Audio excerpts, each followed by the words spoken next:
Hey guys, it's Hannah from Giggly Squad. You know I love beauty, and that's why I go to Sephora. It's not just shopping, it's like a glam experience. The beauty advisors actually get beauty, unlike those big box stores, and they give me all the advice I need. And I love going with the products you can only find at Sephora, like my new favorite Kayali fragrance, my perfect shade of Haus Labs foundation, and finally restocked my Laneige lip mask. All with the help of real experts. Oh, and if you haven't tried Days shampoo, go try it. It's a game changer. Sephora isn't just a store, it's the beauty destination. Go. You'll thank me later.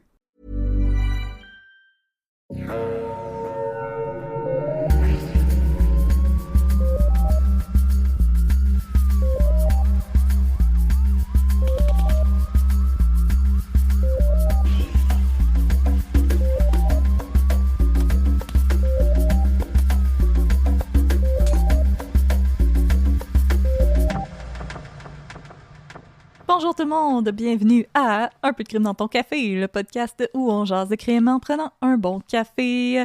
Je suis encore votre animatrice Audrey et, bien entendu, je suis avec l'incroyable, l'unique, la transcendante Catherine. Yeehaw! D'accord! She'll be coming round the mountain when she comes. Écoutez, Yeehaw! depuis que maintenant on vous raconte 5e rang, on est dans un mood de country. J'écoute toujours cette comptine. Je l'aime beaucoup. C'est la préférée de qui s'en ton vient fils. autour de la montagne avec ses 6 chevaux. Là. Qu'est-ce qui se passe? C'est Dieu!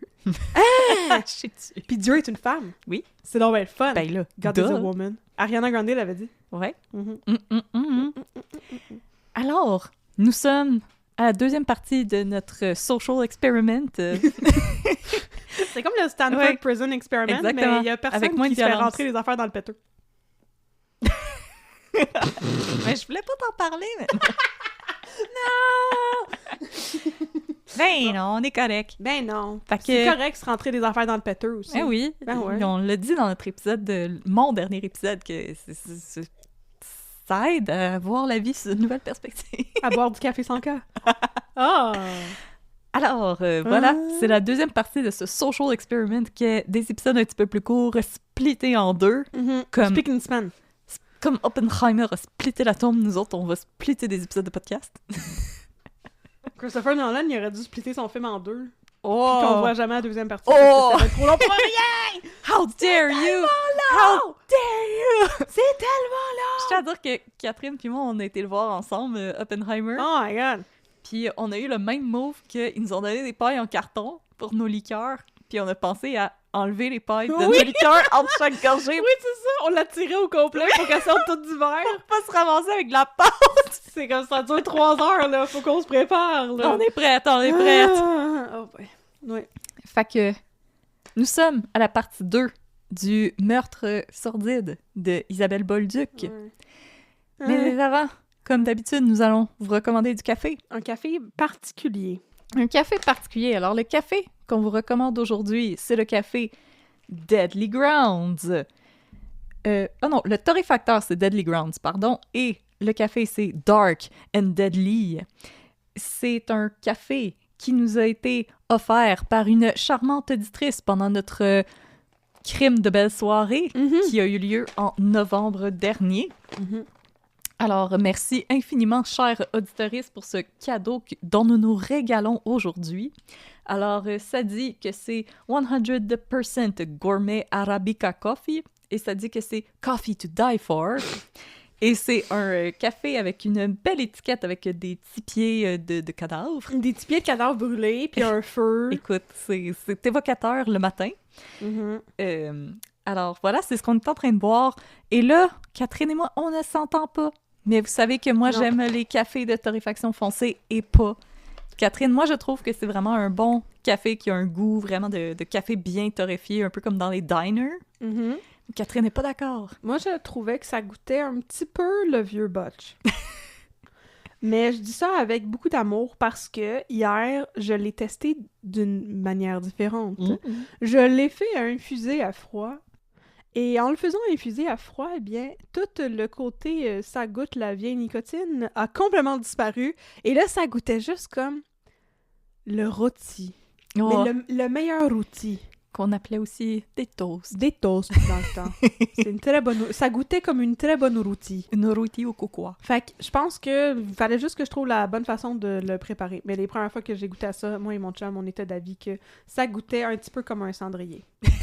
Et là, je suis comme, quand est-ce que vous avez léché un cendrier la dernière fois? Tu m'en avais pas parlé! Ah! C'est notre kink! Oh. Alors, Oui. sans plus attendre, parce que je suis sûre que Non. les gens ont hâte peut-être de savoir qu'est-ce qui s'est passé. Tout le monde a hâte de pogner une heure pendant le procès des Fait trois que trucs. Là. Tout le monde, on prend notre petite couverture, notre couverture pesante, Oui. on la met sur nos genoux, Oui. on prend un petit chat, on lui fait des petits becs, On lui dit qu'on l'aime. on lui dit qu'on l'aime fort, fort, fort. Prenez votre Votre chat chat par par la main. patte. Ah oui, la patte. Tu vas encore mêler tes étudiants. Comme les... Ben c'est ça, comme les chevaux qui n'ont pas de mains et Non, qui ils n'ont ont pas des de pattes. bras et de jambes, ils ont juste des pattes. Les oiseaux, ils ont des ailes. Les oiseaux ont des ailes et des pattes. Ils ont des ailes parce qu'ils n'ont pas de fesses. Ils peuvent pas s'asseoir.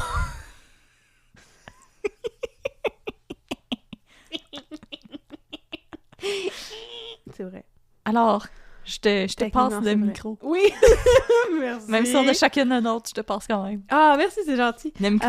Rebonjour la gang, ici Yeah. Catherine. Yeah. Bienvenue, installez-vous confortablement, on va commencer sous peu. Donc comme annoncé au dernier épisode, à partir de maintenant, je vais essayer de... Ben là, j'essaye maintenant tout de suite, puis là, si vous haïssez ça pour en mourir, dites-nous-les.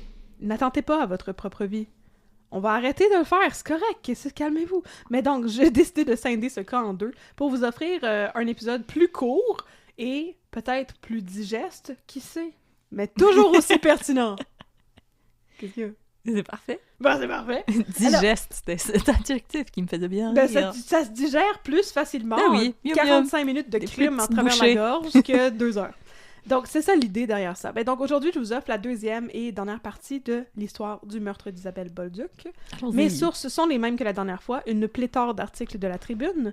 Et dans cette partie-ci, je vais vous raconter avec des détails dégueulasses, questions qu'on s'insurge bien comme faut, ce qui est arrivé à Isabelle. Fait qu'il y a trigger warning d'agression sexuelle puis de violence contre les femmes.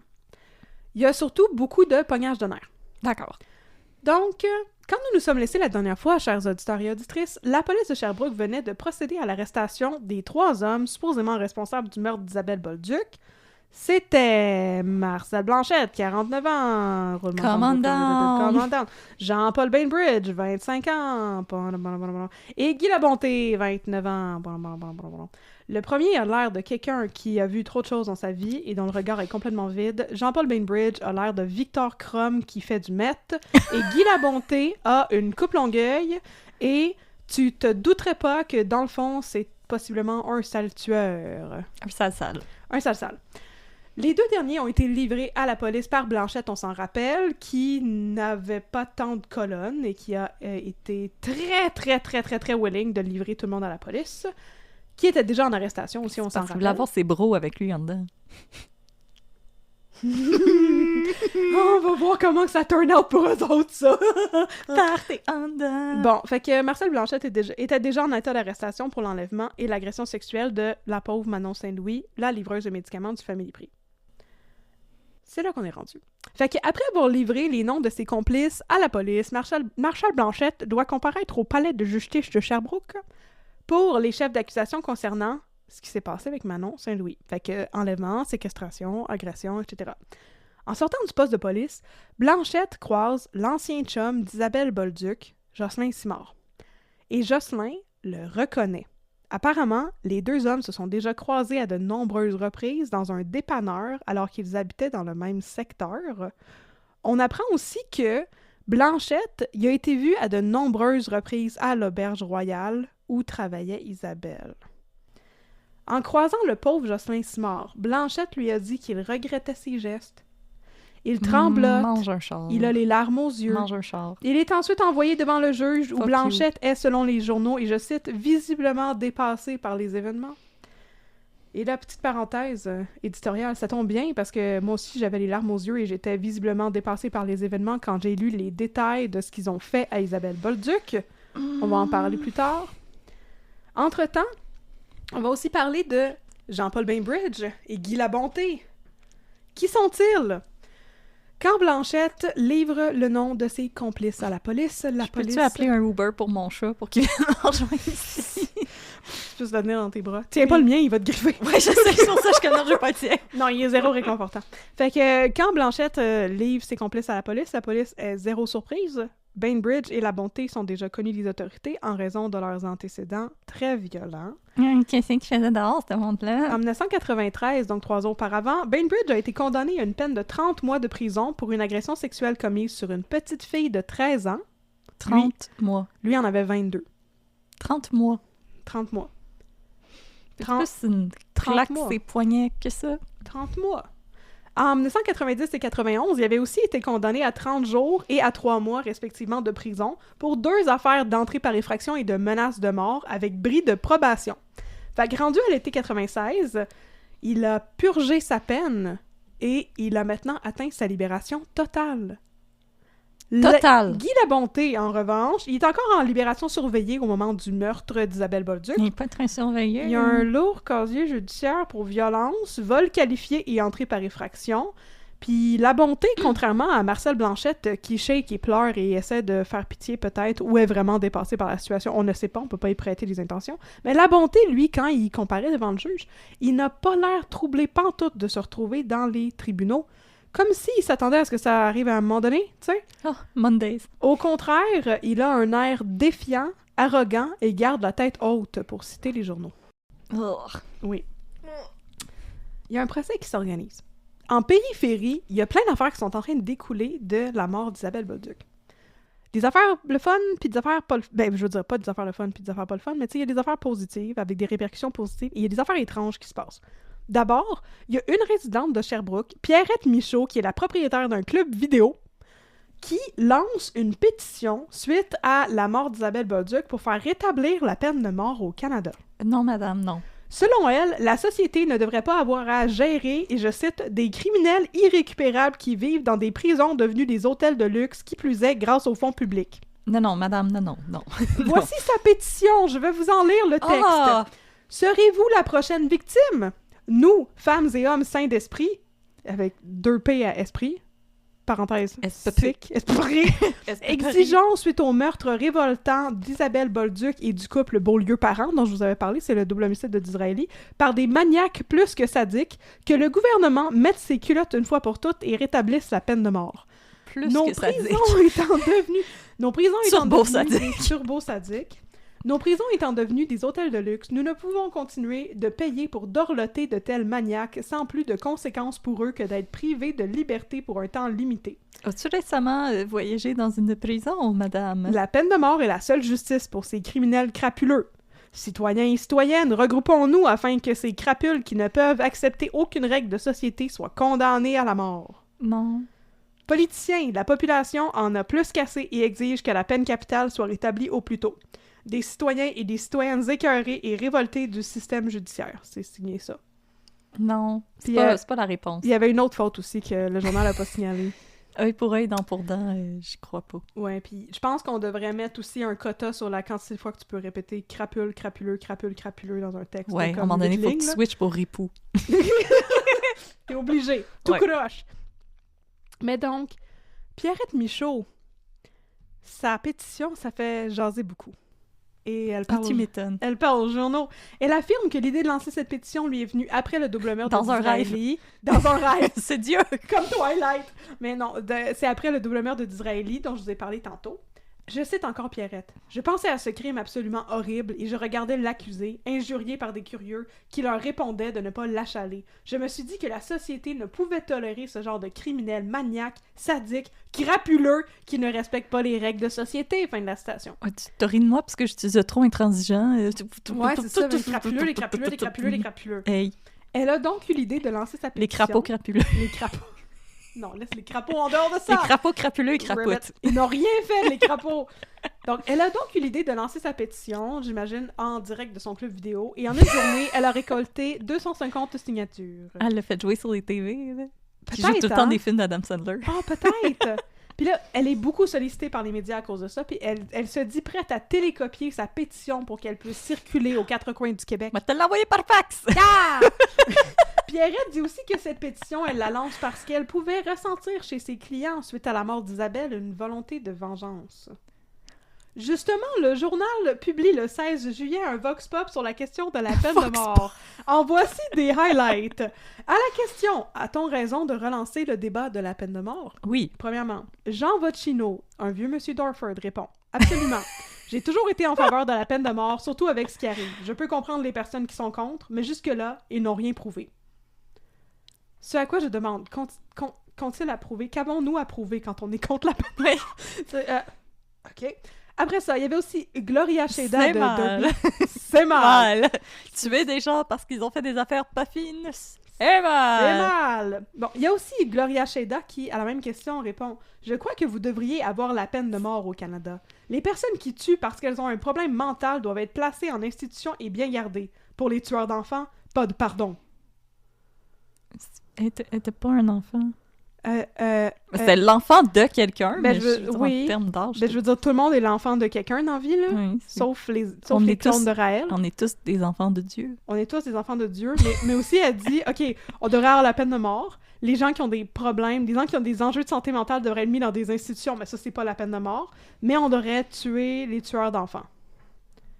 Je sais pas, tu sais, je veux dire, Je sais comme tant pas. qu'à y être, si tu te fais approcher pour avoir ta photo dans le journal, avec la ville où t'habites, puis ton nom, puis tout, là, c'est comme, j'aimerais ça avoir une question un petit peu moins hot ticket que ça. Ouais.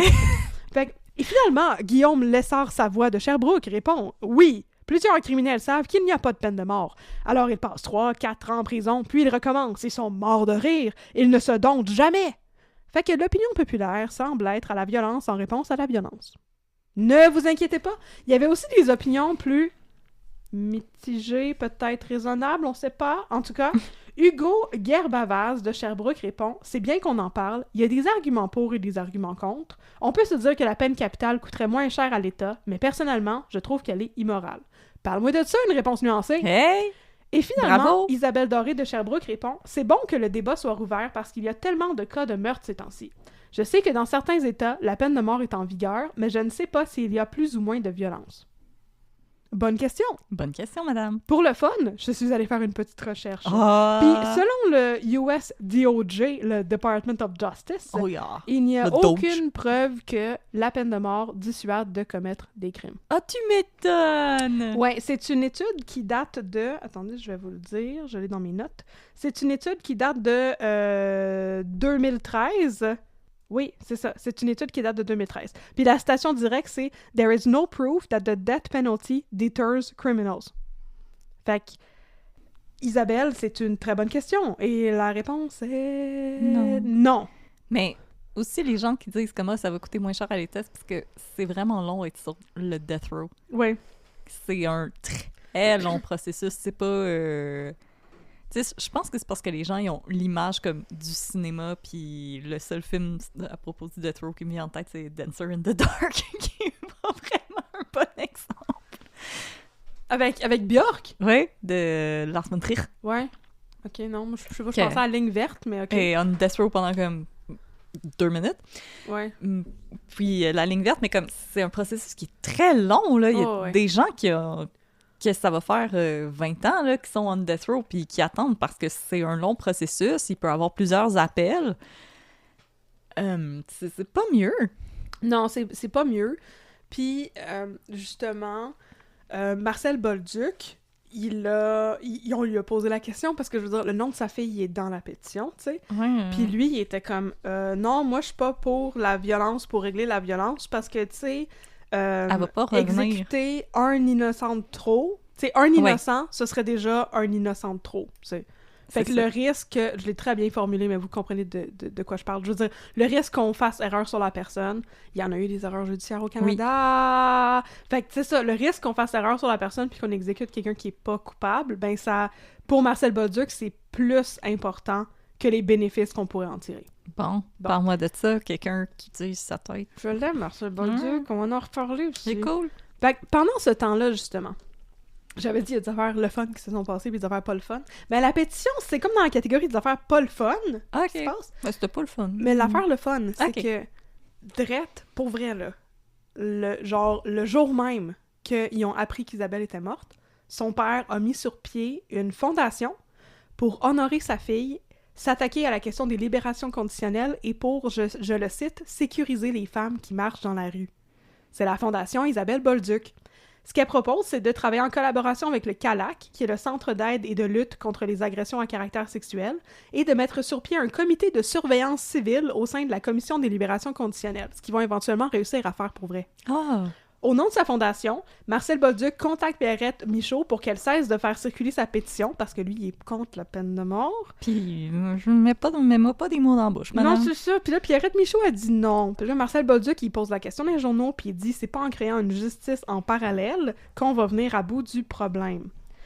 La vraie réponse, il est vraiment selon proactif. lui, c'est l'appel au calme. Je sais, c'est un homme vraiment admirable. Puis ça, je suis pas allée creuser, parce que je veux dire, quand j'ai creusé dans le passé de Pierre-Hugues Boisvenu, j'ai appris que, tu sais, il avait été sénateur, il y avait eu des propos controversés, justement sur la question de la peine de mort. Et je suis pas allée creuser, mais dans ce que j'ai lu sur Marcel Bolduc, il y avait rien de parfaitement scandaleux, fait que je pense qu'on peut tout l'aimer. OK. OK, bon. Fait que, selon lui, la vraie réponse, c'est l'appel au calme. À la tribune, il dit « Il faut lancer un appel au calme. Si un seul innocent était pendu après le rétablissement de la peine de mort, ce serait déjà un innocent de trop. Si c'était un membre de votre famille et qu'il était pendu alors qu'il était innocent, comment réagiriez-vous? C'est vrai qu'Isabelle est une innocente qui est morte gratuitement, mais il ne faut pas réagir avec colère. On ne peut pas régler la violence par la violence. » Fin de la citation. Wow. Wow. Malgré le peu de temps qui s'est écoulé depuis la fondation de la fondation, tu sais, on est genre le 16 juillet, son corps a été trouvé le 7. Fait que ça fait un petit peu plus d'une semaine. Donc, la fondation Isabelle Bolduc a réussi à récolter plus de 15 000 $. Puis c'est Marcel qui run ça, avec sa fille Julie, puis aussi avec Jocelyn Simard, l'ancien chum d'Isabelle, qui s'implique beaucoup dans les levées de fonds de la fondation. Et puis là, il y a un kerfuffle. Kerfuffle. Je savais pas comment écrire ça. J'écris kerfuffle, mais c'est pas ça. C'est un kerfuffle. Un kerfuffle entre la fondation Isabelle Bolduc et Pierrette Michaud. Pierrette Michaud parle au téléphone avec Jocelyn Simard. Elle lui offre ses condoléances et il lui répond qu'elle va recevoir une mise en demeure d'un huissier parce que sa pétition mentionne le nom d'Isabelle puis qu'elle n'avait pas le droit de faire ça. La pétition nuit à la mission de la fondation, selon Jocelyn. Pierrette a peur et lui répond qu'elle va la retirer, sa pétition, c'est correct, là.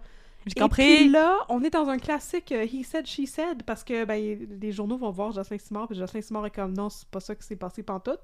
Il a pas dit que la pétition pouvait nuire à la fondation, mais plutôt que Isabelle était pacifiste, puis contre la peine de mort. Elle aurait pas voulu que son nom soit associé à ça. Puis il aurait été question du huissier, mais il avait pas fait des menaces. Il avait dit on veut que son nom soit retiré de la pétition. Pas arrête de faire tout ce que tu fais, sinon on lance la police après toi. Fait que dans tous les cas, la pétition, elle est mise sur la glace. D'accord. Indéfiniment. Pendant ce temps, les accusés de tantôt n'ont pas beaucoup de fun en prison. Oh Surtout non. Jean-Paul Oh. Bainbridge. #sad. Apparemment, il se fait brasser la cage, comme disent les journaux, par les détenus de la prison de Sherbrooke, au point où il doit être transféré à Parthenay pour sa propre sécurité et gardé en isolement. La Bonté et Blanchette, eux, sont toujours à Sherbrooke. Fait que là, ta théorie de « il voulait avoir ses chums en prison Oh. Jean-Paul Bainbridge, ça n'a pas marché pantoute. Fait qu'ils l'ont enchippé à Ça, Parthenay. c'était le plus jeune, hein? Ouais. La Bonté, il est dans un secteur protégé de la prison de Sherbrooke. Puis Blanchette, pendant ce temps-là, il est en psychiatrie au Centre universitaire de santé de l'Estrie. Il doit être évalué par ordonnance du tribunal. Puis rapidement, il est jugé apte à subir son procès. Ils disent que c'est juste une chiffre molle qui braille quand elle se fait arrêter. Non, mais c'est ça, sérieusement. Non, il Fait a juste oublié sa colonne chez lui. non, c'est ça. C'est juste un petit peu un mollusque, là. Fait qu'il est apte à subir son procès dès le 20 juillet. Là, c'est statué très vite. Puis les procédures sont remises en septembre. Son avocat a entre-temps quitté le dossier pour se rediriger du droit criminel au droit des affaires. Fait que là, il faut qu'il trouve un nouvel avocat, tu sais. Non, C'est maintenant, vrai il veut que juste défendre des buildings. Mais c'est vrai que si je me ramassais avec ce cas-là devant moi, je serais comme... Oh non, maintenant, moi, je défends... Je pense que ceci est le clou de ma carrière. je et penser défends que des je vais faire sapins. d'autres choses. Contre des gens Toi, un tués. mot de sapin, moi! Exactement. Mais je pense que j'en parle pas dans mon script, mais je tiens à le dire. Il y avait un moment que moi, j'ai trouvé assez marquant. Justement, une des fois où Marcel Blanchette, pardon, pas Maurice, était transporté, genre du poste de police à la prison, ou de la prison à la psychiatrie, ou whatever. Il y avait Marcel Bolduc qui est allé le confronter. Puis il y a des photos de lui. Il pointe Marcel Blanchette avec son doigt. Marcel Blanchette est assis à l'arrière d'un auto de police. puis la vitre est un peu baissée. Puis selon la légende dans les journaux, ben Marcel Bolduc, il dit « Regarde-moi, c'est moi le père de la fille que t'as tuée. » C'est un tough, là. Puis pendant ce temps-là, ben Marcel Blanchette, il braille. Tu sais, comme les photos qu'on avait du tueur de Julie Boisvenu. Cave. Quel homme, Marcel Bolduc, sérieux. Fait que le premier dénouement judiciaire dans le meurtre d'Isabelle Bolduc se produit au début septembre. Parce que, justement, ben le 4 septembre, c'est le début du procès de Marcel Blanchette et il plaide coupable. Il y a une autopsie. OK, il plaide coupable au meurtre au premier degré d'Isabelle, donc avec préméditation, et à l'enlèvement et agression et tout ça de Manon Saint-Louis, et il écope de 2 peines d'emprisonnement à vie. Le juge de la Cour supérieure, Paul Marcel Bellavance... faire ces peines-là? Dis-je, entre mes dents. M'a te le dire enfin. OK. C'est pour ça que j'ai creusé pour savoir il était où maintenant. Peut-être que non, on sait pas. Donc, le juge de la Cour supérieure, Paul Marcel Bellavance, il y a trop de Marcel dans cette histoire-là, offre à Blanchette la possibilité de s'exprimer avant de recevoir sa sentence. Blanchette dit, et je cite, « Ce que je voudrais dire ne ramènera pas la victime. Moi, ma vie est finie. Si je le fais, c'est parce que j'ai entrepris un chemin spirituel. J'ai un peu de foi. Aussi, je demande pardon. » Puis là, dans les journaux, il y avait une parenthèse, puis ça disait « Des sanglots ont entrecoupé la déclaration. » Donc, il demande pardon à ceux qui ont souffert ou qui souffrent encore à cause de moi. Il n'y a aucune excuse pour un geste comme ça. Je n'avais pas toute ma tête. Je m'en remets à Dieu. Fin de la citation. Selon son avocat, Maître André Côté, Blanchette entend plaider coupable depuis le tout début. Le criminaliste croit à une réhabilitation possible pour Blanchette. Il dit « Je ne sais pas si ce sera toujours derrière les murs, auprès de gens qui ont traversé des moments comme les siens, mais je crois que c'est possible pour lui. » Fin de la citation. Par la suite, Blanchette est appelée à témoigner contre Bainbridge dans son enquête préliminaire. Puis au début, il refuse parce qu'il a peur de Bainbridge. Puis éventuellement, ben, il est forcé par la cour à aller témoigner parce que c'est lui qui l'a stoulé après tout. Et il accepte de le faire à huis clos. Puis parce qu'il accepte de le faire à huis clos, eh bien, ça va prendre longtemps avant que les détails du meurtre paraissent dans les journaux. Et c'est maintenant, justement, que je vais vous raconter les détails sordides et vraiment dégueulasses et vraiment gratuits du meurtre d'Isabelle Bolduc. Oreilles sensibles, s'abstenir. Trigger warning, agression sexuelle, violence physique. Skipper un bon 30 secondes. OK, je vais aller donner des becs à ton bébé. Oui. Non, il fait dodo encore. Oh.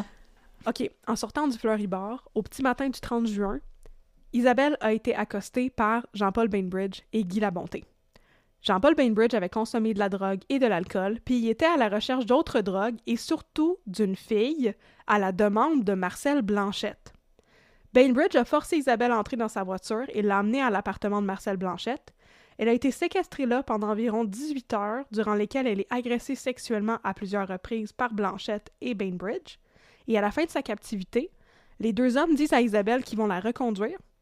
Ils la mettent dans la voiture et la transportent jusqu'au boisé où son corps est éventuellement retrouvé. Ils la font sortir de la voiture. Pendant que Bainbridge conduit, ben, Blanchette a essayé d'étrangler Isabelle, mais il n'a pas été capable. Fait que quand il arrive là-bas, ils la font sortir de la voiture en la tirant par les cheveux. Blanchette commence à lui donner des coups de tuyau sur la tête. Et finalement, Bainbridge lui donne aussi des coups de tuyau. Puis une fois qu'elle est morte, les hommes transportent son corps une 15aine de mètres et l'abandonnent là. Mais il est où Guy pendant ce temps-là? Ben Guy était là au début. Puis Guy, il n'y a rien qui a prouvé qu'il avait participé aux agressions sexuelles ou qu'il était présent quand elle s'est fait tuer. Fait que je te laisse en déduire qu'il y a eu une peine différente des autres. C'est juste tellement terrorisant. Ouais. Puis j'arrête pas de penser au film La Sauce on the Left. Ouais. Que c'est comme pas mal ça l'histoire. Ouais. Puis on dirait que ce film-là, il est comme tellement... Comme... Tu sais, c'est tellement cruel. Ouais. Puis horrifique ce qui s'y passe. Puis là, comme trigger warning, là, c'est un des premiers films de Wes Craven. Mm-hmm. Il a été refait au début des années 2000, me semble, c'est inspiré par Rites of Spring de Ingmar Bergman. Trigger warning, allez pas regarder ce film-là si vous avez pas des nerfs d'acier. Ouais, non, c'est pas... C'est ça, c'est l'histoire de deux jeunes filles qui se font enlever après un concert rock et elles se font agresser de façon particulièrement sadique et la famille d'une des deux jeunes filles va se venger sur les salles. Mais c'est quelque chose de tellement horrifique que comme présentement de me faire raconter quelque chose comme ça qui est arrivé pour de vrai, c'est comme on dirait que j'arrive pas à le procéder. C'est comme trop cruel. Ben, c'est pour ça que je vous avais dit que j'avais commencé à faire mes recherches. Puis que j'avais arrêté parce que j'étais comme c'est too much, puis que j'ai fait mon affaire sur le KKK puis l'église Notre-Dame, là. Parce que, je veux dire, si on compare, il n'y a pas de comparaison à faire, mais l'affaire, c'est que c'est une série que je fais parce que les pères de Julie Boisvenu, Isabelle Bolduc, Cathy Caretta puis Julie Surprenant ont fondé l'AFPAD. C'est ça qui m'a lancé sur cette lignée. Ben, Julie Boisvenu, elle a été kidnappée, agressée puis tuée en l'espace de comme 2 heures par un gars. Puis ça a duré longtemps. Ça a duré longtemps, puis c'est tellement cruel d'y avoir dit « Ouais, on s'en va te reconduire. » Puis là, pendant que Bainbridge, il conduit le char, Marcel Blanchette, il essaie de l'étrangler. Elle savait qu'il s'en allait pas reconduire pour... Hey guys, it's Hannah from Giggly Squad. You know I love beauty, and that's why I go to Sephora. It's not just shopping, it's like a glam experience. The beauty advisors actually get beauty, unlike those big box stores, and they give me all the advice I need. And I love going with the products you can only find at Sephora, like my new favorite Kayali fragrance, my perfect shade of House Labs foundation, and finally restocked my Laneige lip mask. All with the help of real experts. Oh, and if you haven't tried Days shampoo, go try it. It's a game changer. Sephora isn't just a store, it's the beauty destination. Go. You'll thank me later. Vrai. Puis qu'il l'ait battu à coups de tuyau. Quand ils ont arrêté Marcel Blanchette, il y avait un gun. C'est tellement cruel. C'est tellement une façon longue et souffrante de tuer quelqu'un. Il y a aucune merci là-dedans, là, tu sais. Il y a aucune pitié, il y a aucune compassion humaine, il y a rien pantoute. C'est comme... Puis c'est juste... Il disait aussi que Jean-Paul Bainbridge, là, c'est lui qui a donné les coups en deuxième. Il a continué à lui donner des coups quand elle était morte. Tu sais, c'est d'une cruauté des coups sans nom, de tuyau là. en métal, sa tête... Au bout de 3-4, c'est fait, t'offres pas là. longtemps. Non, c'est ça. Ils se sont acharnés sur elle, les deux. Puis là, après ça, ils sont retournés chez eux, puis une semaine après, Marcel Blanchette, il a kidnappé Manon Saint-Louis. Ça n'a pas de sens, là. C'est vraiment... Justement, c'est la définition d'un crime sordide. Puis c'est dégueulasse, c'est ben trop gros pour rien. Puis là, on le sait qu'elle a souffert, tu sais. Mais moi, c'est toute la épouvantable. terreur qu'elle a dû vivre. Ouais. Je suis sûre qu'elle savait là, qu'il allait pas la reconduire chez elle. Là. Ouais. Elle savait qu'il allait la reconduire à un endroit pour se débarrasser d'elle. Là. Puis à ce stade-là, ça faisait longtemps, là. Tu sais, c'était comme le lendemain d'ennui, 18 heures plus tard, là, qu'ils sont allés dans le champ. Fait que c'est comme... Ça faisait tout ce temps-là qu'ils étaient gardés en otage puis agressés à répétition dans un esti d'appartement à Fleurimont, là. C'est comme... Mais malheureusement, nos rappels, si vous faites enlever dans une voiture, faites tout ce que vous pouvez pour laisser des traces que vous avez été là. Ouais. Essayez de vous débarrasser de quelque chose qui est sur vous. Mordre aussi dans la portière parce qu'il va y avoir votre empreinte dedans. Oui. Griffer Oui, vos c'est agresseurs. ça, j'allais dire graffiner en bon français. Pour garder de l'ADN en dessous de tes ongles. C'est dégueulasse à dire, mais c'est une manière d'essayer de savoir qu'est-ce qui vous est arrivé. Puis là, tu sais, l'affaire qui est, entre gros guillemets, l'affaire qui est le fun là-dedans, c'est que justement, comme on l'a dit, Marcel Blanchette, il n'y avait pas de colonne, puis à la seconde où ils l'ont trouvé, tu sais, moi, je pense que il était sur un death wish, là, tu sais. Il était parti sur un rampage, puis il savait que ça allait finir à un moment donné. Parce qu'il a tout de suite passé au cash, puis il a pas du tout... Il a pas livré les autres gars pour négocier. Il y a eu 2 peines d'emprisonnement à perpétuité. C'est 50 ans de prison, là. Tu sais. Espérons-le. Il est encore en prison aujourd'hui. Ok, cool. Bon, Je vais pas te le dire tout de suite, mais c'est ça. Il est encore en prison. Hey. Fait que... Le 4 décembre, c'est le procès de Jean-Paul Bainbridge. Apparemment, à la dernière minute, il décide de plaider coupable. Peut-être parce que... Il a vu qu'il y avait pas de way out. Ouais! Fait que, tu sais, il y a eu tout le procès, parce que, c'est ça, Marcel Blanchette, il a été appelé à témoigner dans son enquête préliminaire, fait que là, j'imagine qu'à un moment donné, quand l'avocat, il a vu tout ce qui s'accumulait comme preuve, ben, Il a fait a comme, peut-être... OK, on va changer. Au début, Bainbridge était peut-être pas convaincu de plaider coupable, mais il a fini par l'être. Fait qu'il a admis sa participation dans l'enlèvement, la séquestration et l'agression sexuelle d'Isabelle Bolduc. Il admet aussi sa participation à son meurtre, mais lui, il dit que c'est de manière non préméditée. Fait qu'il plaide coupable à homicide au 2e degré. Et finalement, en début avril 1997, Guy Labonté est trouvé coupable de séquestration, mais il est libéré des accusations de meurtre, de complicité d'après le fait et d'abus sexuels. Fait que Bainbridge a la prison à vie, puis, ben, je veux dire 25 ans, comme on a ici, la prison à vie, puis Guy Labonté, lui, il a 5 ans. L'avocat de Bainbridge, en août, annonce que son client veut amener sa cause en appel parce qu'il n'y a aucune preuve de préméditation.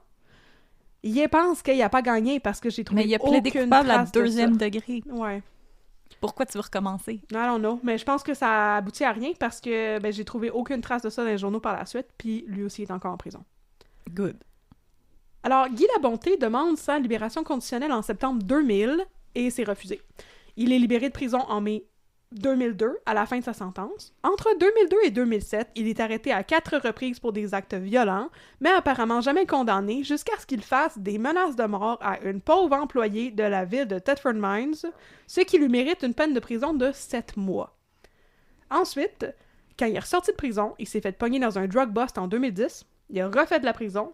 J'ai pas réussi à trouver c'était quoi exactement, mais je pense que c'était des affaires de possession, parce que je sais que c'était un drug bust de coke. En 2017, il est libéré de prison de nouveau, puis en 2019, il y a encore des démêlés avec la justice en raison d'une chicane de voisins autour du pelletage des terrains, durant laquelle il aurait proféré des menaces de mort. Il est arrêté la même année, c'est quelques mois à peine en fait, après, pour violence conjugale. Ah ben et oui, ensuite, je sais pas ce qu'il a fait de sa vie, et aujourd'hui, il a 56 ans, et apparemment, il n'est pas en prison. En 2017, Jean-Paul Bainbridge a fait une demande pour avoir son droit à des sorties avec escorte. Je cite un article de Radio-Canada. Son agente de libération conditionnelle recommandait ses sorties sous escorte. Elle a expliqué qu'après quelques années d'inertie, les choses ont commencé à changer quand Jean-Paul Bainbridge s'est pris en main en suivant plusieurs thérapies et en prenant part à différents programmes. Il est parvenu à développer de l'empathie, à limiter ses intérêts sexuels déviants, il n'a jamais tenté de s'évader, n'a jamais eu de comportement violent ou hostile en prison. L'agente croit que des sorties structurées auraient permis de poursuivre un processus de guérison. à limiter ses déviances sexuelles. Oui. Dans un autre article, j'ai appris que Bainbridge demandait des sorties avec escorte pour se rendre au centre d'amitié autochtone visiter son fils, parce qu'apparemment, au moment du meurtre d'Isabelle Bolduc, sa blonde était enceinte. Ça sonne beaucoup comme le trou de pète qui a tué Julie Boisvenu aussi. Oui. La demande est refusée. Il renouvelle sa demande l'année suivante, mais là, le comité juge que celle-ci n'est pas recevable parce qu'elle n'est pas assez sentie. Fait que c'est bien le fun que son agent de probation a dit que oui, il a développé beaucoup d'empathie et tout. Il se masturbe juste 3 fois par heure maintenant au lieu de 8. Exactement. Puis là, il a beaucoup de compassion pour les gens. Le comité qui évaluait sa libération conditionnelle en 2018, il n'était pas d'accord pantoute avec ça. Fait qu'il y a une chance qu'ils l'ont pas libéré la première fois, tu sais.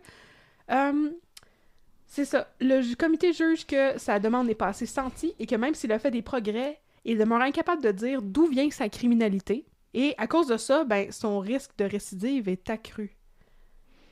Fait qu'il est pas vraiment en train de prendre ses responsabilités. Il fait juste faire ce qu'il faut pour sortir. C'est ça que le comité a jugé. En 2019, justement, fait que l'année suivante, sa cote de sécurité dans le pénitencier est augmentée après que des agents correctionnels aient découvert des objets interdits dans sa cellule de prison, soit du tabac et un cellulaire. Ah, ben oui. Fait qu'il était-tu un détenu si modèle que ça? Peut-être pas. Et en 2023, Bainbridge obtient la permission de faire des sorties avec escorte. Aujourd'hui, il a 52 ou 53 ans. Puis là, c'est là qu'il est encore. Il est encore incarcéré, mais il a droit de sortie avec escorte. Marcel Blanchette, lui aussi, a obtenu la permission de faire des sorties avec escorte en 2023. Il a aujourd'hui 76 ans et un cancer du sang, mais Marcel Bolduc, qui était présent à toutes ces audiences de demande de libération conditionnelle, de sortie avec escorte et tout, Marcel Bolduc s'est dit très déçu de cette décision. Il était à sa 7e libération conditionnelle quand il a tué Isabelle, comme je vous ai dit. Selon Marcel Bolduc, il n'y a rien qui prouve qu'il ne pourrait pas récidiver malgré son âge. Effectivement. Effectivement, c'est pas si vieux que ça. Puis justement, la famille Bolduc là-dedans. En parallèle des procès de 96 et 97, un comité d'enquête a été mis sur pied à la demande de la Fondation, justement, pour enquêter sur la libération conditionnelle de Blanchette et Bainbridge au moment du meurtre d'Isabelle. Ce comité, bien sûr, a été mis sur pied à la demande de Marcel Bolduc spécifiquement et a conclu le 31 décembre 1996 qu'il y avait eu un certain laxisme dans la surveillance des deux coupables, ce qui est comme Quel euphémisme! très généreux, mais c'est ça. Ah, un petit peu de laxisme. Marcel C'était pas très Bolduc, tight. par la suite, affirme qu'il considère poursuivre les services correctionnels. Il va le faire en janvier 1997. Il demande une compensation de 2 millions de dollars et la famille règle hors cours en 2001. Fait que c'est le fun, les services correctionnels ont admis une partie de leur tort, parce que sinon tu règles pas hors cours. Mais par la suite, Marcel Bolduc continue à mettre de la pression pour qu'il y ait des réformes dans le secteur des libérations conditionnelles et que leurs conditions soient resserrées, mais malheureusement pour lui, il ne semble pas y avoir eu de réformes considérables dans le milieu à ce jour. En passant, le Bureau de services correctionnels a aussi enquêté sur l'Étape, la maison de transition où Blanchette avait séjourné. Apparemment, les deux autres aussi avaient séjourné là. Ah ben... Ouais. Ah ben... La commission a trouvé qu'il y avait eu des lacunes importantes dans la communication et dans les échanges d'informations, namely apprendre que Blanchette était retombée dans l'enfer de la drogue puis pas avoir averti son agent de probation. Ils ont aussi dit que la maison de transition surestimait sa capacité à faire de la réinsertion sociale, mais par contre, comme des bons fonctionnaires qui font leur job, puis c'est ça, le bureau n'a pas formulé de recommandations spécifiques à l'égard de l'Étape. Fait qu'ils ont dit, il y a des gros problèmes dans la manière dont vous gérez ça, mais on n'a aucune idée comment vous pourriez régler ça, puis c'est pas à nous autres de faire ça. Et ça s'est terminé en queue de poisson, ce bout d'histoire-là. C'est décourageant, pareil, hein? Non, mais je suis comme, voyons, est-ce combien de personnes qui vont devoir mourir, là? Je sais pas. Je suis désolée pour le job aux fonctionnaires, là. Vous faites très bien leur job. C'est juste ces fonctionnaires-là que je suis comme, hey, t'aurais pu au moins formuler des recommandations. Il me semble que c'est ça le but C'est de comme faire une si enquête sur quelque chose. Gordon Ramsay arrivait dans ton restaurant en disant « C'est dégueulasse! Il y a de la pourriture partout! Tabarnak! C'est ce que j'avais à dire! Au revoir! Bye bye, arrangez-vous! OK. En 2005, Marcel Bolduc s'est allié au père d'autres jeunes femmes disparues et assassinées pour créer l'AFPAD, dont je vous ai parlé tantôt. L'AFPAD, c'est l'Association des familles et des personnes assassinées ou disparues. Non, c'est l'association... C'est pas l'association des familles puis des personnes assassinées. C'est l'association des familles des personnes assassinées ou disparues. Bon, vous aviez compris. Là! Étrangement, son nom est plus sur le site de l'AFPAD. Y a-t-il eu des frictions avec les autres pères fondateurs? Je ne le sais pas. Mais, à cause de ça, j'ai dû aller confirmer à comme 4-5 autres places qu'effectivement, il avait été impliqué là-dedans. Et effectivement, il a été impliqué là-dedans. Et il est encore impliqué dans l'AFPAD. Je sais pas pourquoi il était pas listé sur leur site web. Mais donc, c'est la mort de Julie Boisvenu qui m'a mis sur cette piste-là, je vous le rappelle. Fait que je veux réitérer que dans les prochains mois, je vais aussi vous parler de la mort des 2 autres femmes dont les pères sont impliqués dans l'AFPAD, soit Cathy Caretta et Julie Surprenant. L'AFPAD, c'est un OBNL qui offre du soutien aux familles qui ont des personnes disparues ou assassinées pour les aider à briser l'isolement et à reconstruire leur vie. J'aimerais ça qu'on mette le lien de l'AFPAD dans la description de l'épisode parce qu'il accepte les dons. Fait que vous pouvez donner généreusement. Puis justement, reconstruire sa vie, c'est ça que Marcel Bolduc a essayé de faire. En 2001, il a déménagé de Sherbrooke à Drummondville pour justement essayer d'avoir un nouveau départ. Mais il a continué, bien sûr, d'être vraiment très, très, très, très, très impliqué dans toutes les questions qui touchent la protection des femmes et la sécurité des femmes. Très tristement, en 2022, Julie Bolduc, la sœur d'Isabelle, est décédée d'un anévrisme. Elle avait 44 ans. Fait que c'est une autre épreuve difficile à endurer pour cette famille-là qui a déjà tellement souffert. Et malgré tout, Marcel Bolduc continue à militer. Il s'implique dans l'AFPAD et se présente à toutes les audiences de permission de libération, de sortie, blabla, des meurtriers de sa fille qu'il appelle les individus. Pour eux, c'est comme... Il les nomme même pas. C'est pas des personnes, c'est pas des hommes, c'est ça. En 2019, dans une entrevue à Radio-Canada, il a dit « J'aimerais bien mener une fin de vie tranquille, mais je sais que je ne peux pas m'arrêter. Je m'impliquerai encore et encore dans la cause des violences faites aux femmes, des abus sexuels, de l'égalité des humains. J'ai 69, presque 70 ans, et je me dis que je suis contente d'être rendue là, il m'en reste moins à faire. Si je peux encore aider qu'une seule personne, pour moi, ça va être une grande satisfaction. » Et quand l'intervieweur lui a demandé en conclusion s'il pensait que sa fille Isabelle serait fière de lui, il a répondu humblement « Peut-être, j'espère. » Et c'est ainsi que se termine l'histoire du meurtre d'Isabelle Bolduc.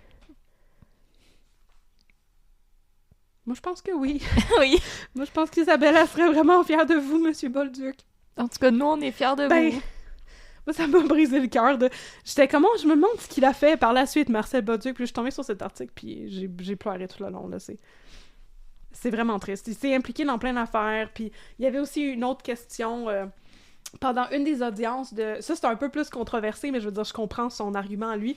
Dans une des audiences de Jean-Paul Bainbridge, justement, qui était d'ascendance autochtone, ben, qu'il l'est encore, je veux dire, il est encore en vie, puis il est encore en prison, ben, il avait demandé à faire des prières, puis ça avait été permis pendant un de ses comités, tu sais, puis Marcel Bolduc était comme, ben, on n'a pas le droit de faire des prières catholiques, mettons, fait que pourquoi on aurait le droit de faire des prières en général? Fait qu'il a milité beaucoup pour la laïcité. Ça aussi, c'est des affaires qu'il a fait énormément d'efforts, puis les réformes n'ont pas eu lieu, tu sais. Mais il veut continuer de s'impliquer quand même, parce que c'est des choses qui lui tiennent à cœur. La manière dont les services correctionnels ils fonctionnent, la sécurité des femmes, la justice, l'égalité dans la société en général. C'est ça. Mais là, tu m'as comme mis la puce à l'oreille, puis moi aussi, j'ai le goût que, pour mon prochain cas, de parler de services correctionnels qui font n'importe quoi. Et qui ferait aussi un bon two-parter. Oui. Oui. Je t'ai-tu convaincue? Ben, je suis pas Moyen. contre.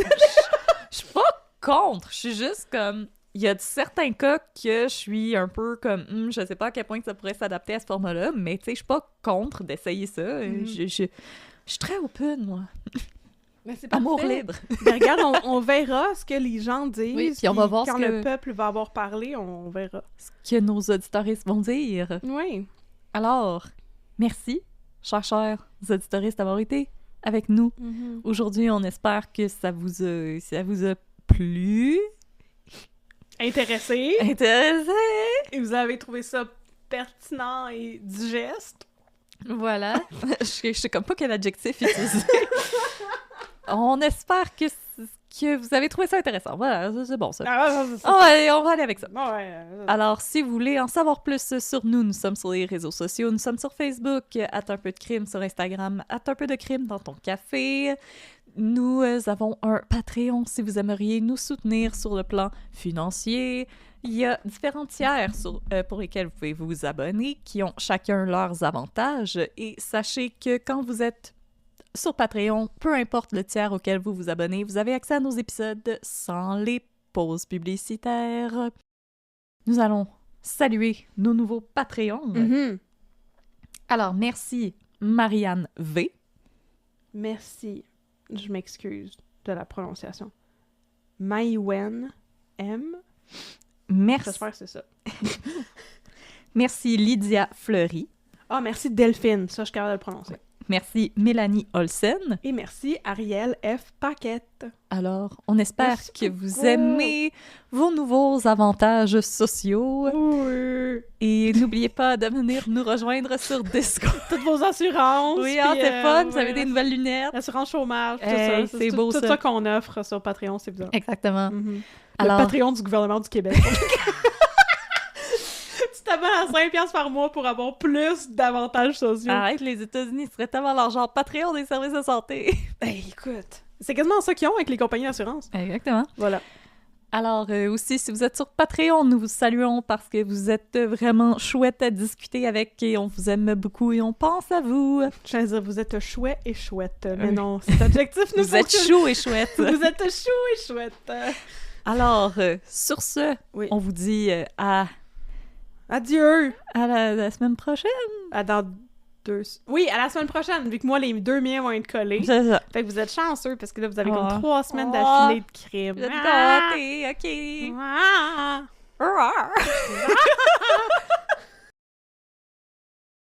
Alors, pour ceux elles qui ne veulent rien savoir de 5e rang, Ah, je me rencontre encore 5e rang! ben là, Cool. t'es parti sur une chire. Ben là, je suis partie sur une chire, c'est effrayant. Fait que, Mhm.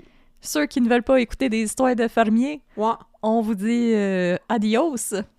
Mon Et- Dieu. Pour ceux elles qui veulent des Gracias. histoires de fermiers, On vous dit gracias. on vous dit hasta luego. Non, pas hasta luego. Ben oui, c'est à bientôt. Ah, ok. Parce qu'on... J'étais comme, non, on va les revoir tout de suite. Ben oui, c'est ça, là, tout de suite. ok. Une petite Yeehaw. musique de banjo. Yeehaw! Ting, ta, ta, ting, ting, ting.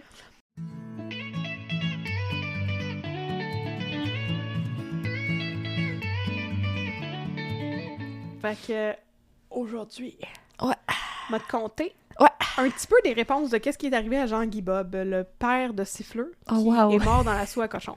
Et aussi, je vais commencer à te parler du crime organisé qui, apparemment, règne sur la petite ville de Saint-Patentagos-des-Murmures, Parfait. Moi, pendant ce temps-là, je fais de la saucisse avec la boîte. avec des bouts de chair humaine. Exactement. Ah, c'est fun, ça.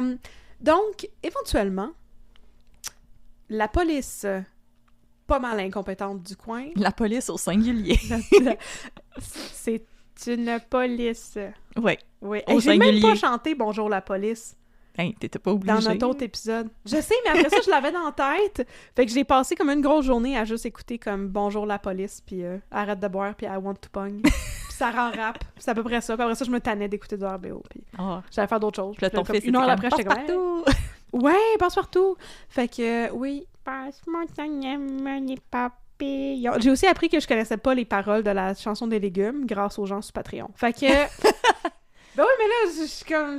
bon, il y en Ouais, a que je puis connais. J'ai appris ok? que j'étais vraiment ignare de la compagnie créole. Je peux vous chanter toute la chanson de Bedonden. Ça, c'est correct, je vais peut-être pas me tromper en la chantant. Mais l'affaire des légumes, c'est trop compliqué. Fait que, bref, on Les apprend légumes, c'est trop que... compliqué. Il y en a trop. Mais il y en a plein!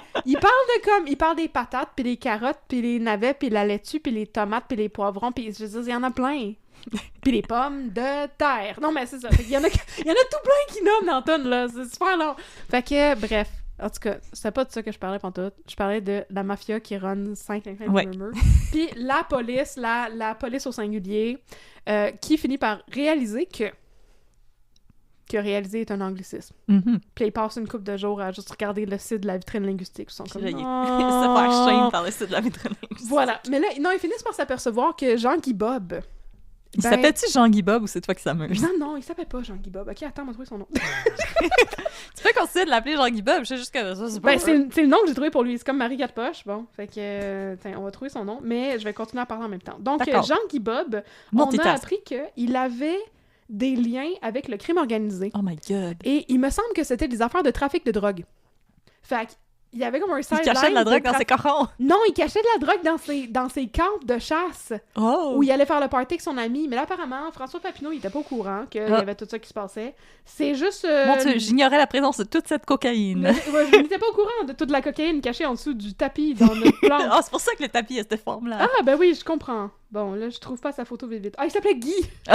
T'étais pas Il s'appelait Guy Bérubé. loin! Ah, t'étais pas loin! J'étais vraiment pas loin. Donc, Guy faisait affaire avec le crime organisé. Et apparemment, ben, sa mort, ce serait pas une mort accidentelle de... Oups. Il était sous, puis il s'est enfargé dans ses galoches, puis il est tombé à pleine face dans le champ, puis s'est fait manger par ses cochons. Mais bien qu'il avait été tué par le crime organisé. Puis là, il y a comme un des gars du crime organisé, que là, l'étau est en train de se resserrer. Fait que là, comme tout bon criminel, un petit peu comme Marcel Blanchette dans cette histoire, il pète une fuse, puis il kidnappe Maude Guérin. OK. Il l'amène dans son bunker souterrain, puis là, à un moment donné, il coupe comme l'oxygène. Tu sais, il n'y a plus d'air qui rentre dans le bunker. tu sais. Fait que là, on sait que ses heures sont comptées, là, puis il faut que la police la retrouve vite, là. Puis là, pendant ce temps-là, il part à courir dans le bois, puis il se fait tuer par François Papineau et Réginald. Mais ça n'a pas rapport avec les patchs de fentanyl. Laissez-moi vous conter l'histoire des patchs de fentanyl. Je vais juste laisser ça comme ça plane. Ah, OK. C'est correct, la police trouve Maud Guérin. C'est le personnage principal de l'histoire, elle va pas mourir, on le sait. Bon. Pendant ce temps-là... Luc Dion qui te regarde. Mais là,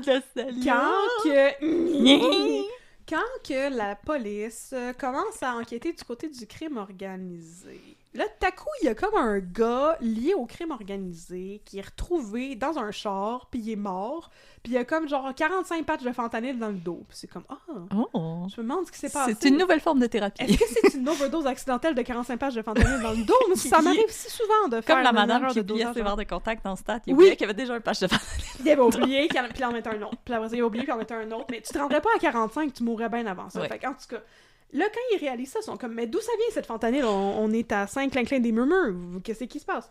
Et ils réalisent qu'ils s'aperçoivent. C'est fugueuse, ça s'est rendu jusque-là. Non, c'est pas fugueuse, OK? OK. C'est pas fugueuse. Ils s'aperçoivent que le stock de fentanyl du vétérinaire est en train de baisser dramatiquement. Puis là, qui travaille au vétérinaire?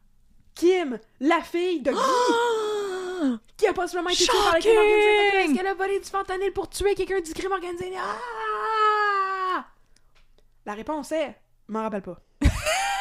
Mais il me semble qu'elle avait rien à voir là-dedans, puis qu'en fait, c'est son chum qui volait du fentanyl pour le dealer. Fait que c'est pas lui qui avait tué le gars, mais il volait des patchs de fentanyl à la clinique de vétérinaire. Puis son chum s'appelle Jean-Michel. Parce que tout le monde le sait de stats que tu commences par prendre de la pinotte, puis la semaine d'après, tu te colles des patchs de fentanyl sur le chest. C'est vrai que c'est ça qui se passe. Au début, je pensais que tu parlais du District 31. J'étais comme quoi? Oui, non, c'est vrai, c'est ça qui arrivait à Fugueuse. Oui. Ouais, c'est vrai. Fait que c'est pas mal dans cet enfer-là qu'était sombré le chum de Kim. Mais là, à cause de ça, la police était sûre que Kim avait quelque chose à voir là-dedans. Qu'elle était une grande criminelle internationale, comme son père, Jean-Guy. Grand chef bandit. Et qu'elle était une grande chef bandit, comme son père, qui était un grand chef bandit, mais personne ne s'en doutait, même pas son meilleur ami. Tu sais? Il était talentueux à ce point-là. Mais finalement, elle avait rien à voir là-dedans. Mais avec toutes ces affaires-là qui se passent là, un gars du crime organisé se fait tirer dans le bois par François Papineau puis Réginald. Il essayait de tuer un écureuil Un pour son autre souper. gars du crime organisé se fait tuer avec des patchs de fentanyl dans le dos.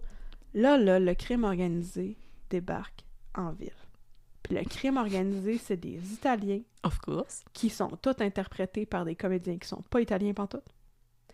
Et Ciao, qui ciao! viennent s'établir dans un garage. Ils ont même pas demandé à Mathieu Boron. Non, il n'y a pas de Qui moyen. était- Je suis occupée à bâtir des valets! Il y en avait un qui s'appelait... Il y avait un des gars du crime organisé qui s'appelait Luca. Of course. Luca. Je m'en rappelle pas comment Luca ça s'appelle. la madame principale. Parmigiano. Mais c'est ça.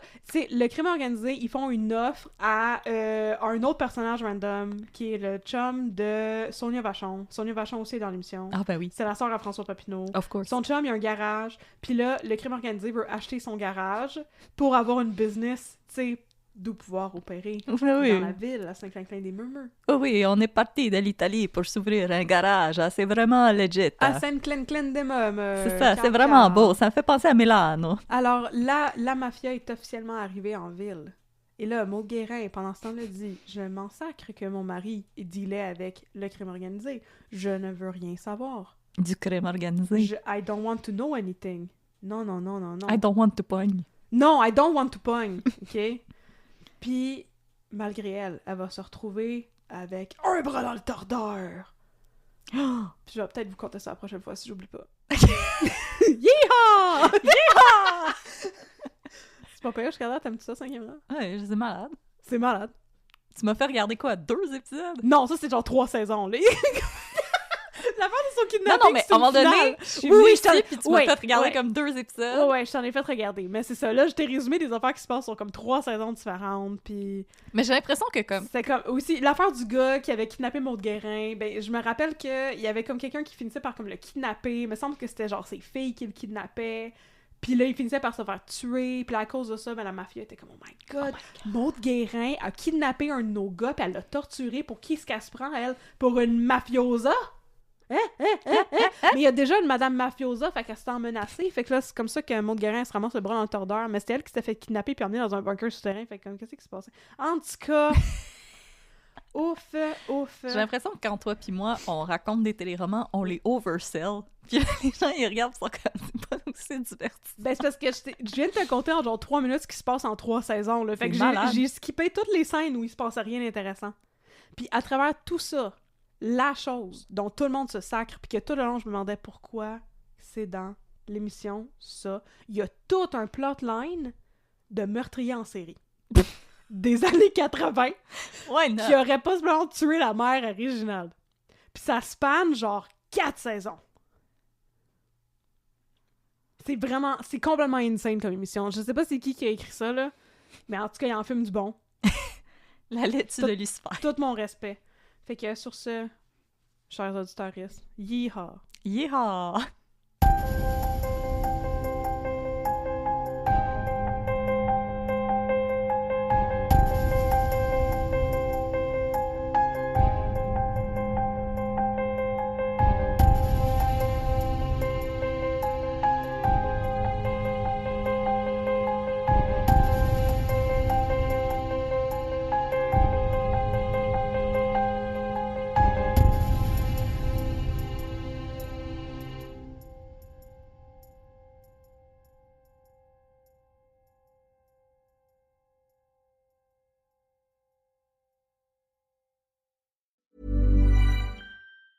Hey guys, it's Hannah from Giggly Squad. You know I love beauty, and that's why I go to Sephora. It's not just shopping, it's like a glam experience. The beauty advisors actually get beauty, unlike those big box stores, and they give me all the advice I need. And I love going with the products you can only find at Sephora, like my new favorite Kayali fragrance, my perfect shade of House Labs foundation, and finally restocked my Laneige lip mask. All with the help of real experts. Oh, and if you haven't tried Days shampoo, go try it. It's a game changer. Sephora isn't just a store, it's the beauty destination. Go. You'll thank me later.